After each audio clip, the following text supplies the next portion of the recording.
Oui, je suis Jean Gattel. J'ai l'immense honneur d'avoir été le premier secrétaire d'État chargé de l'économie sociale de l'histoire de la République. Cela se situait en 1984 sous la présidence de François Mitterrand et j'étais directement rattaché au Premier ministre qui s'appelait Laurent Fabius à l'époque, enfin qui s'appelle toujours Laurent Fabius, mais qui était à ce moment-là Premier ministre. En quoi l'ESS était d'une urgence aujourd'hui? Je crois qu'elle a deux tâches à remplir à l'heure actuelle. La tâche historique qui a toujours été la sienne, c'est-à-dire de jouer un rôle déterminant dans la solidarité nationale. C'est ce que font les mutuelles, c'est ce que font les associations.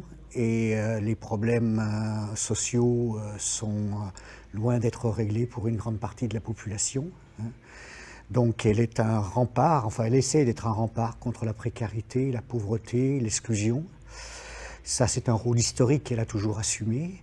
Puis je crois qu'elle a un deuxième rôle à l'heure actuelle à jouer, qui est un rôle qui consiste à favoriser une nouvelle forme d'entreprise, qu'on appelle l'entrepreneuriat social, qui consiste à imaginer une autre forme d'entreprendre, en ayant en perspective non pas, comme beaucoup d'entreprises classiques, la recherche du profit, mais essentiellement de travailler dans la création d'activités de développement durable, et pour relever des défis écologiques.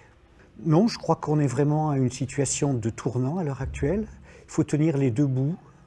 Il faut tenir le bout de l'histoire ancienne de l'ESS et puis ce que la loi de juillet 2014 a apporté, pardonnez-moi, c'est-à-dire l'arrivée d'une quatrième famille qui est celle donc des entrepreneurs sociaux dont je vous parlais.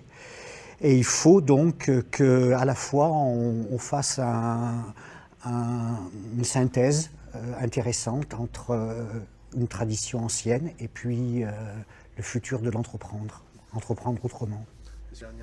Ce que je constate, c'est que l'ESS n'a jamais été aussi forte en termes de nombre de salariés. Elle représente environ 2 200 000 salariés, ce qui est quand même considérable. Ça fait presque 11% de la population active française.